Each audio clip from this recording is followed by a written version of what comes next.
The human engineer Daniel had been working on the orbital repair platform for 6 months straight, surrounded by aliens from worlds he never imagined existed. The Galactic Union had recently opened its borders to humans, and Earth's best engineers were recruited to fix old battle stations drifting near the trade lanes. It was a place full of noise, metal, and strange languages echoing through the corridors. Daniel preferred to stay quiet, focused on his tools, not the stares he got from the others. Humans were new to them, strong, odd, and unpredictable. Among the alien crew, one stood out, Commander Sarai of the Valtari. She was tall, graceful, and her skin shimmered faintly like bronze under sunlight. She spoke with the calm authority of someone who had commanded fleets, and her voice could silence a room. Daniel always tried to stay out of her way. She was too composed, too serious, too perfect to even talk to casually. That day, the power conduit in Sector 12 had burst, sending sparks through the maintenance bay. Daniel ducked under a live wire and pulled the emergency lever. The lights flickered, the sound of boots followed, sharp, confident steps that stopped behind him. "Report," said Commander Sarai. Daniel turned, brushing dust off his jacket. "Minor overload. The old circuit gave out again. I'll reroute it manually." Her amber eyes studied him for a moment. "Proceed, but do not engage without isolation seals. You humans rush into danger as if fire cannot burn you." He gave a tired half-smile. "Guess we're just used to working through pain." She didn't smile back. She simply watched as he pulled out his tools and began repairing the damaged core. The heat made sweat roll down his forehead. Sparks flew again, one landing near her boots. She didn't flinch. That caught him off guard. Most species would have stepped back. She just stood there, calm and unbothered. When the power finally stabilized, he exhaled. "Done. You're good to go, Commander." She nodded. "Efficient work. You may log off for the cycle." Daniel looked up at her. The faint light reflected on her metallic skin, and for a split second his tired mind slipped. He wasn't thinking like a crewman or an engineer, just as a man seeing someone strikingly beautiful. "You know," he muttered without realizing, "you're really attractive when you're not threatening to demote people." The words were out before he could stop them. Silence fell like a hammer. Every tool in his hand suddenly felt heavy. His heart jumped to his throat. He wanted to rewind time, erase the sound from the air. Commander Sarai blinked once, slowly, her expression unreadable. Sorry, Commander. That just slipped," he stammered. Didn't mean it," she interrupted, her tone even. "You do not find me attractive, then?" His mouth opened, but no sound came out. He could feel the eyes of nearby workers. "No, yes, look, that's not what I—" She took one step closer. Her tall frame cast a long shadow over him. "Humans are curious. You speak plainly even to superiors. Interesting trait." Daniel wanted to disappear. "Please don't report that, Commander. I'll take double shifts, whatever you—" Her expression changed just slightly. "Fear not, human. I'm not offended. I am intrigued." Then she turned and walked away, leaving him standing there frozen between relief and shock. He didn't know whether to celebrate or prepare for disciplinary action. Later that night, in the dim quarters, Daniel lay awake staring at the ceiling panels. His mind kept replaying her words. "I am intrigued." That wasn't anger, that was curiosity. And that made him even more nervous. He had heard rumors about the Valtari. They respected honesty, even bluntness. But they were also known for testing those who spoke too freely. The next morning, he arrived early for duty, hoping to keep his head down. But when he entered the command deck, there she was, waiting near his workstation. "Engineer Daniel," she said calmly. "Walk with me." Every instinct screamed no, but he followed. They entered a quiet observation bay where the stars drifted beyond thick glass. "You humans," she began, looking out at the endless night, "use words like attractive for surface things. Face, form, hair. Do you also apply it to courage?" He blinked. "Courage?" "Yes, She turned to face him. When a human walks into fire to save another, is that attractive? Daniel thought for a moment. It is. Maybe the most attractive thing there is. She nodded slightly as if testing his honesty. Then perhaps we are not so different. You said something you were not supposed to, but you said it without deception. That is a form of courage, too. I wouldn't call it courage, he said quickly. More like stupidity. This time she smiled. Just barely, but it was real. Humor. Another human defense mechanism. He looked at her, unsure if he was still in trouble. So, what now? Do I get reassigned? You will accompany me. On an external inspection mission tomorrow, she said, her tone casual but firm. You will observe and assist. He frowned. Me? Outside the hull? That's not part of my... It is now. Before he could argue, she left again. When the day of the mission came, the orbital platform hung like a silver ring against the stars. Daniel suited up, heart pounding. The external walkway shimmered with static shields. Commander Sarai moved ahead with fluid precision, her movements almost poetic in zero gravity. Stay close, she instructed. Trust me, I'm not going anywhere, he said, gripping the rail tightly. As they reached the damaged satellite wing, a meteor fragment shot past, grazing the edge. The impact spun a loose panel, striking Sarai's harness. The shock knocked her off balance. Without thinking, Daniel lunged, catching her arm before she drifted into open space. The pull nearly tore his shoulder, but he held on. Her eyes met his through the visor, wide with surprise. For the first time, the unflinching commander looked uncertain. I've got you, he said, voice trembling through the comms. She steadied herself and locked the tether. You risked decompression, she said softly. Guess that's another human flaw, he replied. When they returned inside, the debrief room was silent. Sarai removed her helmet, her bronze skin glistening under the artificial light. You endangered yourself to save me, she said. Daniel shrugged. Couldn't just let you float off, you'd have fired me for that. To his surprise, she laughed, a clear, melodic sound that echoed through the metallic walls. Perhaps you humans are not as reckless as I thought, or perhaps you are simply sincere. He rubbed the back of his neck. Look, about what I said the other day, she raised a hand. Keep it human. I do not require an apology. Really? Yes, she said, stepping closer. Because I find that honesty more valuable than flattery. Daniel swallowed. Then, what happens next? That, she said, her eyes locking on his. Depends on whether you fear me as much as you did yesterday. He took a breath, meeting her gaze without flinching. Maybe a little less now. Good, she said softly. Fear makes conversation dull. The door opened then, breaking the moment, but the air between them felt different, charged, alive. He knew something had changed, not just between them, but within him. Later, as he walked back to his quarters, he realized something strange. For the first time since joining the Galactic mission, he didn't feel like the outsider. He didn't feel small among giants of other worlds. He had looked a Valtari commander in the eyes and spoken the truth, something even seasoned officers hesitated to do.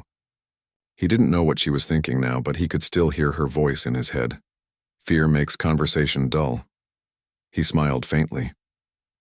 Maybe this assignment wasn't so bad after all. Maybe calling her attractive wasn't the worst mistake he'd ever made. Maybe it was the beginning of something neither of them expected. After that day, something quiet but undeniable changed between Daniel and Commander Sarai. She no longer spoke to him in the cold, distant tone she used with others. Her words carried the same authority, but there was a faint warmth beneath them, a kind of recognition. The crew noticed it too. When she entered the engineering deck, the others stood straighter, but her eyes would go straight to Daniel for a brief moment before she turned to issue orders. Daniel tried to act normal. He kept his focus on the circuits, the scanners, the stubborn machines that needed him. But whenever she was near, his concentration slipped. He would catch himself remembering the way her voice had softened when she said, "Fear makes conversation dull." One afternoon, a sudden call echoed through the comms. The outer radar arrays had gone offline near the equatorial ridge of the orbital ring. It was a dangerous zone, exposed to radiation spikes and unstable debris fields. Commander Sarai assembled a repair team immediately, and she chose Daniel again. He hesitated when he heard his name. "Commander, there are other techs." "I trust your hands," she said simply. That ended the argument. They took the shuttle down to the lower ring, where the airlocks creaked and the lights flickered like old lanterns. The view beyond the transparent panels showed the blue arc of the planet below, wrapped in storm clouds and lightning flashes. Daniel felt a strange calm as they walked together in silence, their boots echoing in rhythm. When they reached the damaged array, the system readouts glowed red. "Looks like the stabilizers got hit by magnetic dust," Daniel said. "We'll need to reboot the shield grid." "Proceed," Sarai ordered. She stood guard beside him, her long coat moving slightly in the recycled wind. He began dismantling the power core, wires humming in his gloves.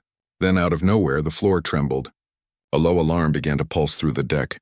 "Meteor storm," Sarai said, scanning her wrist display. "Impact in 1 minute. We must seal the hatch." "There's no time," Daniel replied. "If we leave now, the whole panel will fry from the charge buildup. It'll destroy half the comms." She gave him a sharp look. "And if you stay, you will be vaporized." He grinned nervously. "Then I better work fast." Before she could stop him, he crawled under the panel and started rerouting the conductors. Sparks leapt across his visor. The alarm grew louder. Through the noise, he heard her voice, steady but tense. 30 seconds. Almost there. 20. Just a little more. "Daniel." "Got it." He slammed the override switch. The hum of the grid turned into a steady pulse, blue light running across the circuits like veins coming to life. The station lights flickered once, then steadied. He rolled out from under the panel just as the first meteor fragment struck the outer shell. The shockwave made the entire ring shudder. A loose beam fell from above, crashing beside him. Sarai moved faster than he thought possible. She grabbed his arm, pulling him back as another beam fell where he had been seconds ago. They stumbled against the wall, breathless. The emergency shutters closed, sealing them in a small service chamber. For a few seconds, there was only the sound of their breathing and the distant thud of impacts. Then silence. Sarai looked at him, her golden eyes sharp. "You risked your life again." He exhaled, still lying halfway against the wall. "Guess it's becoming a bad habit." Her voice softened. "A bad habit that saved the station." He smiled faintly. "I'll take that as a compliment." She studied him for a moment longer, then said quietly, "You humans confuse me. You speak of fear, yet run toward danger. You claim weakness, yet endure more than most trained soldiers." "That's just how we're built," he said. "We break easy, but we keep fixing ourselves." Something flickered in her eyes, curiosity mixed with admiration. Strange species. They waited there until the all-clear signal came. When the doors opened, the corridor lights glowed soft and steady again. The rest of the team had sealed themselves in other sectors, but the command logs later showed that Daniel's manual repair prevented a complete power failure. Commander Sarai filed the report personally, marking his action as critical to mission integrity. That night, Daniel found himself summoned again to her private quarters. It was unusual. Few crew members ever entered that space. When he arrived, the door opened silently. The room was dim but elegant, walls carved with flowing symbols from her homeworld. "Come in," she said, standing near the star window. "You look uncertain." "I wasn't sure if this was about the report," he admitted. "It is not about the report," she said. "It is about understanding," he frowned. "Understanding what?" "You," she said simply. "And humanity," he blinked. "Why me?" "Because you are different," she said, walking closer. "You speak when others hesitate. You act when others calculate. You look at me not as a commander, but as something else." Daniel swallowed hard. "I didn't mean disrespect." "I did not say it was disrespect," she replied. "It is a perspective." He stayed quiet, unsure how to respond. She turned her gaze to the stars outside. "My world taught us that emotions cloud judgment, that affection is weakness, but you humans, your emotions drive you. You make choices from feeling, and somehow they lead to victory." He nodded slowly. "Sometimes they lead to disaster too." Yet you continue, she said. That persistence is what caught my attention. He looked at her, the glow from the window tracing the outline of her face. So that's what this is? A study of human behavior? Her lips curved slightly. If it were only that, I would have dismissed you long ago. The air felt heavier between them. He could hear the hum of the ship outside, steady and deep like a heartbeat. She stepped closer, her voice low. When you called me attractive, you did not mean only my form, did you? He hesitated. No, I meant the way you carry yourself. The way you stand like nothing could ever move you. Her eyes softened. Then perhaps it was not an insult after all. He chuckled quietly. I thought you were going to throw me out an airlock. She tilted her head. You expected death, yet still spoke. Tell me, Daniel, what do you expect now? He looked into her eyes, trying to find words. Honestly, I don't know. I just know I meant what I said. She regarded him for a long moment, then turned toward the door. Then let us see where truth leads. The following days passed in strange harmony. They worked side by side during inspections, sometimes exchanging a glance that carried more meaning than words. Rumors spread among the crew that the human and the Valtari commander shared something unspoken. But no one dared question it. Sarai's authority was absolute, and Daniel's reputation as a fearless engineer had only grown. During one maintenance run, a younger alien tech whispered to him, "She treats you different. You must have impressed her." Daniel just smiled and said, "Or maybe she just likes my repair work." But deep down, he knew it was more. There was respect there, and something gentler blooming behind it, something neither of them had a name for. Late one night, while recalibrating the comm relays, the ship's warning system went off again. This time it wasn't a meteor storm. A pirate signal had locked onto the orbital ring. An enemy vessel appeared on the radar, engines burning red. Battle stations. Sarai's voice rang through the comms. All units to defense posts. Daniel ran to the control bay, his heart racing. Through the viewing panels, he could see the enemy ship approaching, a dark, jagged silhouette against the stars. "Commander," he said through the link, "the outer defenses are still half repaired. We can't hold a direct hit." "Then we improvise," she replied. "You have 10 minutes. Make them count." He didn't hesitate. His hands flew across the console, rerouting power from the lower grid to the defense cannons. Sparks flew again, smoke filling the room. He could hear the enemy weapons charging outside. 5 minutes, came her voice, calm but urgent. He gritted his teeth. Come on, come on. Finally, the panels lit green. "Shields online." The first shot struck, but this time the shields held. The entire ring trembled, but the line didn't break. When the enemy ship retreated minutes later, cheers erupted across the comms. Daniel slumped against the console, exhausted. Later, as the crew celebrated, Commander Sarai approached him quietly. "You saved us again." He gave a small, tired smile. "Guess that's becoming a pattern." She nodded. "You act without fear. Yet when I first met you, you were nervous to even speak." He looked at her, remembering that first day. "Maybe I was afraid then." "But not anymore." Her expression softened. "Then perhaps you are finally beginning to understand what makes your species special." He laughed lightly. "And what's that?" "Your hearts," she said simply.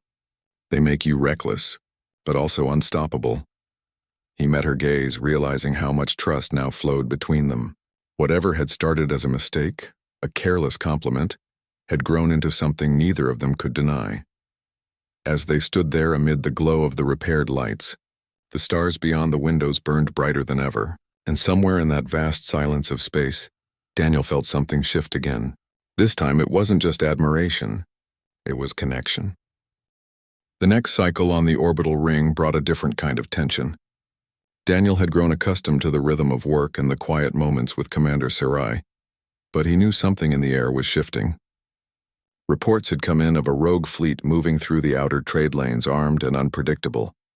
The Galactic Union had dispatched patrols, but intelligence suggested that the fleet might target the ring itself. Sarai summoned Daniel to the command deck early that morning. He found her already at the panoramic window, the blue planet casting reflections across her metallic skin. She looked calm, almost untouchable, yet there was a trace of concern in her amber eyes. "Daniel," she said, turning toward him, "we have little time. The rogue fleet will pass within the hour. We must prepare for both repair and defense." He swallowed, trying to steady his nerves. "You want me on the shields again?" "Not just the shields," she replied. "We need quick adaptation. Sensors, weapon alignment, emergency protocols. Your expertise in unconventional fixes will be critical." He nodded, feeling the familiar surge of responsibility. Every mission with her pushed him further than he thought he could go. And yet he didn't hesitate. There was no fear now, only determination. As they worked, Sarai remained near, observing his every move, occasionally offering advice or adjustments. He noticed how natural her presence felt now, no longer intimidating but somehow grounding. The warning klaxons sounded and the rogue ships appeared on the external monitors. Shadows against the void, their shapes jagged and aggressive. Daniel's fingers flew across the consoles, rerouting power, calibrating shields, and adjusting targeting arrays. The first volleys of plasma struck the ring, shaking the hull. Sparks rained from exposed panels. "Hold steady," Sarai's voice rang through the comms, calm yet commanding. "Focus on the critical nodes. Protect the main conduits." Daniel glanced up at her. She moved along the catwalk above, every motion precise and fluid like a dancer commanding the battlefield. Her eyes never left him, assessing, guiding, trusting. And for the first time, Daniel realized he no longer saw her simply as a commander or even as attractive in the way humans usually thought. He saw her as someone remarkable, someone worth every ounce of courage he could muster. A plasma strike hit the secondary array and alarms screamed. "We're losing power on the east sector," Daniel shouted. Sarai's expression remained controlled, but her voice cut through the chaos.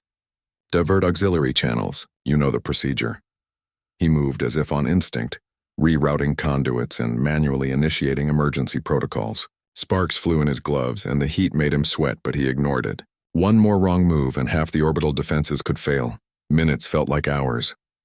The enemy fleet pressed harder, testing the limits of the ring's defenses. Daniel's heart raced, yet there was a strange clarity. He had faced fire before, but never like this. With someone beside him who inspired trust, someone who believed in his skill without hesitation. Finally, the arrays stabilized. The rogue ships, having underestimated the ring's defense, pulled back into the void. The alarm system calmed. The light steadied. Daniel exhaled so heavily he could feel the tension leave his shoulders. Sarai descended from the catwalk to join him. "You performed well," she said, her voice softer than usual. "Not just technically, but strategically. You adapted faster than expected." He shrugged, trying to hide his pride. "I just did what I had to do." "No," she said, her amber eyes locking onto his. "You did what few would dare. You acted without hesitation, and that is why we survived." "You're exceptional, Daniel." He blinked, caught off guard. He had grown used to her calm praise, but this felt personal. He could hear the faint echo of the first day when he had called her attractive, and her response had changed everything. That spark, once a casual slip of words, had grown into something neither of them had expected. "Thank you, Commander," he said finally, feeling a warmth in his chest. She inclined her head slightly. "You may call me Sarai when we are off duty." His breath caught. "Sarai?" "Yes," she said, her lips curving into the faintest smile. "I wish to see how humans interact without the weight of hierarchy." He nodded, a smile tugging at his own lips. "I can do that." That evening the station was quiet again. Daniel found himself in the observation bay, staring out at the stars. Sarai joined him silently, standing beside him. "You handled yourself admirably," she said, watching the flicker of distant comets. "You think I did good because of the battle?" he asked. "No," she replied, "because of how you remained calm under pressure. Fear can destroy humans, yet you controlled it. You used it." He turned to look at her, noting the subtle lines of her expression, the slight softness of her gaze. "I learned from you," he admitted. "You don't panic. You just act." She considered him carefully. "Perhaps that is why I am drawn to you." He froze.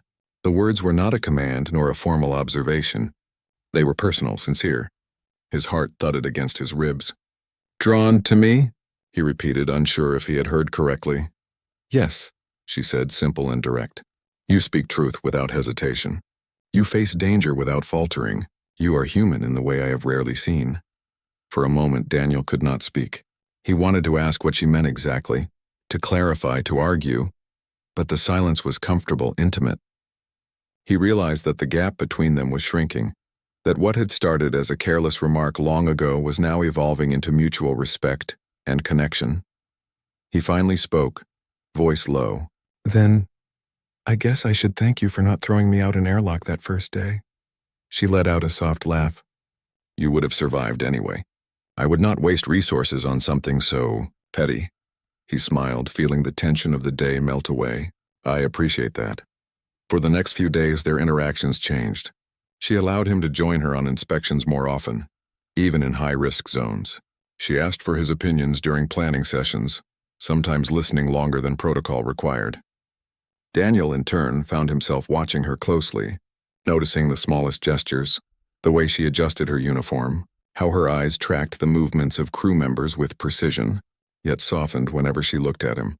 One afternoon, while calibrating sensors on the outer deck, Daniel glanced at her and said almost absent-mindedly, "Sarai, do you ever think about what it would be like if humans weren't so reckless?" She tilted her head. "And miss the courage that comes from that recklessness?" He laughed softly. "Maybe, but it's exhausting sometimes." She looked at him, her eyes holding something almost unreadable. "Exhaustion is temporary. Character is not." Her words stayed with him. That night, as he lay in his quarters, he thought about all they had been through. The sparks, the alarms, the moments of terror and triumph. He realized that he did not fear her anymore, nor the responsibilities that came with working under her command. He felt a strange certainty, a quiet confidence born from trust and understanding. The next mission took them to a remote sector where communications had gone dark. Daniel and Sarai boarded the inspection shuttle together. The stars stretched infinitely around them, and the silence was punctuated only by the hum of the shuttle engines. Sarai remained composed as always, but she allowed herself moments of small gestures, briefly resting a hand on the console, letting her gaze linger on him. Daniel felt an unfamiliar warmth at these small intimacies. They landed on the derelict station and began their survey. The place was empty, silent with signs of hurried evacuation. Daniel worked quickly, scanning systems and repairing emergency circuits. Sarai moved beside him, her presence steady and reassuring. At one point, a weak hull breach caused a section of the floor to give way. Daniel grabbed her arm instinctively, anchoring her to solid ground. Their eyes met, and for a moment there was no rank, no species distinction, only mutual reliance and understanding. "You are human," she said softly, "and you act like it with every fiber of your being." "I'm just trying not to die," he said, a half-smile breaking through the tension. She chuckled, the sound warm in the silent station. "Yet you inspire more than fear. You inspire trust." Daniel nodded, realizing how much he had come to value her presence, not just as a commander, but as someone who saw him as he was, human, capable, courageous, and perhaps more than he had imagined. And in that quiet, floating station, surrounded by the stars and silence, something unspoken passed between them, a bond forged in fire, trust, and the courage to speak the truth. The derelict station's corridors echoed with the hum of revived systems. Daniel and Commander Sarai moved carefully, inspecting each section for further malfunctions. The rogue fleet had retreated, but the sector remained unstable.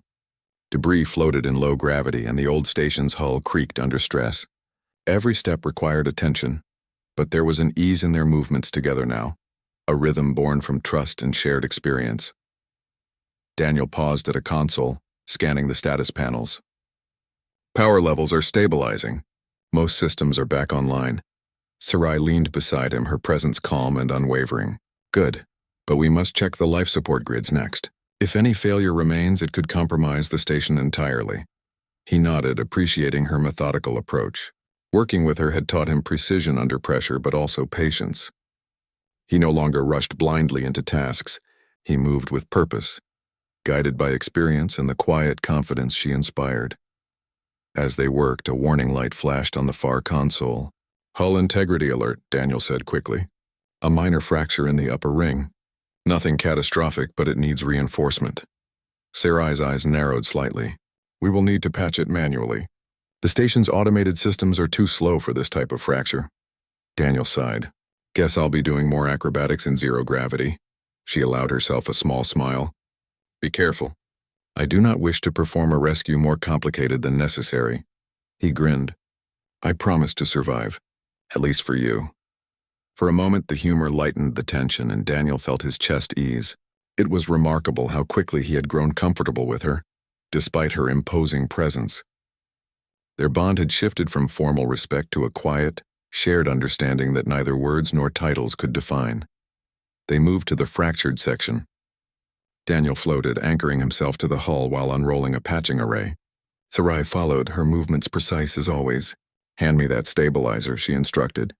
He passed it to her, their hands brushing. He felt a jolt, not from static or equipment, but from the unspoken connection between them. He caught himself staring for just a moment before focusing on the task at hand. The repair required careful coordination. Daniel positioned the patch while Sarai secured the stabilizers and initiated the energy field. Sparks flew, metal groaned, and the hum of the station grew louder as systems adjusted. For a tense moment it seemed the patch would not hold. Daniel, the stabilizer is misaligned, Sarai called. He adjusted the controls, sweat forming on his brow. Almost there, got it. The patch sealed, the hull's stress levels dropping. Both exhaled, relief washing over them. Daniel floated back, his hands trembling slightly from adrenaline. Sarai studied him with a faint smile. Impressive work. Your human intuition is remarkable. Daniel laughed softly. I guess it finally paid off. All those years of trial and error on Earth are useful after all. She inclined her head, amber eyes holding something unspoken. You adapt well. You are fearless when necessary, yet thoughtful. That combination is rare. He felt warmth rising in his chest. I appreciate that. Coming from you, it means a lot. For a moment, they floated in silence, the stars outside the hull window shimmering like scattered diamonds. Daniel realized how much he valued her presence, not just as a commander, but as someone who understood him in ways no one else had. Suddenly, the station's comm panel beeped. A fragmented message appeared from the rogue fleet, intercepted just moments ago. The voice was distorted, but the meaning was clear. The fleet intended to return and claim the station as a base. Sarai's eyes hardened. They underestimate us. We will not allow them to take this station. Daniel nodded. Then we prepare. Shields, defenses, anything that can slow them down. Together they coordinated the crew, distributing tasks and activating emergency protocols. Daniel focused on rerouting auxiliary power to critical systems, his hands steady despite the tension. Sarai moved with authority, issuing commands, ensuring every member was in position. Hours passed in a blur of calculations, adjustments, and monitoring. When the rogue fleet reappeared, their approach was cautious, perhaps aware now of the station's defenses. Daniel held his breath as the first shot struck the shields. The energy barriers shimmered and flared under pressure, but they held. Focus on the perimeter shields, Sarai commanded. Do not let them breach the core. Daniel's fingers moved over the console, adjusting frequencies and reinforcing weak points. He glanced at Sarai as she moved along the catwalk, coordinating repairs and defense tactics. She looked composed, fearless, commanding respect with every motion. Yet when she met his eyes, he saw a trace of trust, a quiet acknowledgement of his role in keeping the station alive. The engagement lasted hours, testing the limits of their endurance and the station's systems. Each volley of plasma and energy was met with calculated defense and quick repairs. Daniel worked without pause, his focus sharpened by necessity and by the awareness that Sarai depended on him. Finally, the rogue fleet, battered and frustrated, retreated into the void. The station had survived intact but strained. Daniel slumped in his chair, exhausted but triumphant. Sarai descended from the catwalk, approaching him with measured steps. You performed admirably, she said, not just as an engineer, but as a member of this crew. Your courage and skill ensured our survival. He nodded, breathing heavily. We all did our part, but I wouldn't have made it without your guidance. She studied him for a long moment, amber eyes softening.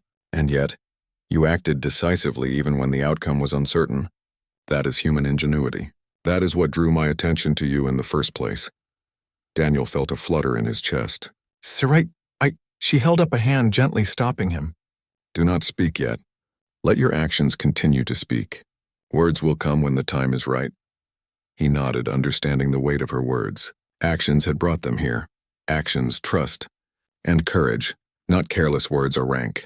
That evening, after systems were checked and the station stabilized, Daniel found himself in the observation bay again. Sarai joined him silently, standing side by side as they looked out into the vastness of space. "You have grown since our first encounter," she said quietly. "You are not merely a human engineer. You are a force resilient, fearless, and capable of inspiring others." He looked at her, noticing the faint glow in her eyes, the subtle softness in her demeanor. "And you've taught me more than I could have imagined. Not just about the station or survival, but about trust and understanding."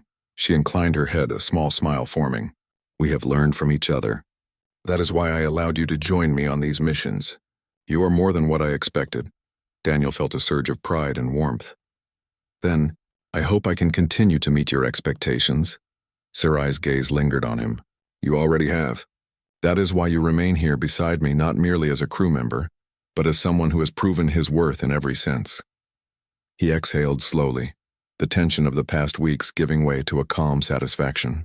"I guess that makes us a team?" She smiled faintly, the first time a real, unguarded expression crossed her face. "Yes, a team." For the first time, Daniel felt a sense of belonging, of partnership that went beyond duty or protocol. Their connection had grown naturally, forged through challenges, mutual respect, and the courage to speak and act honestly. As they stood together, the stars outside seemed brighter, reflecting the bond between them.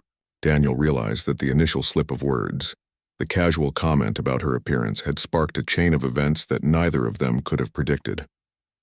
It had led to trust, understanding, and a quiet companionship that transcended the boundaries of species and rank. In that moment, he knew that whatever challenges lay ahead, whether rogue fleets, system failures, or unforeseen dangers, he and Sarai would face them together. They had earned each other's trust, and that trust had become their greatest strength. As the station hummed softly around them, Daniel finally spoke, a quiet certainty in his voice. "Thank you, Sarai, for everything." She looked at him, her expression open and sincere. "And thank you, Daniel, for being human in the way only you could be." The silence that followed was not awkward or tense. It was filled with understanding, a mutual acknowledgement of what they had become to each other, a team, comrades, and perhaps something more profound that words could not yet define. Outside, the stars stretched endlessly, but inside the orbital station, a human and a Veltari commander stood side by side, ready for whatever the universe would throw at them next. They had survived battles, chaos, and uncertainty. They had spoken truths, faced dangers, and emerged stronger. And for Daniel, the moment he had nervously called her attractive seemed far less significant than the respect, trust, and bond they had built together. For both of them, the journey was just beginning.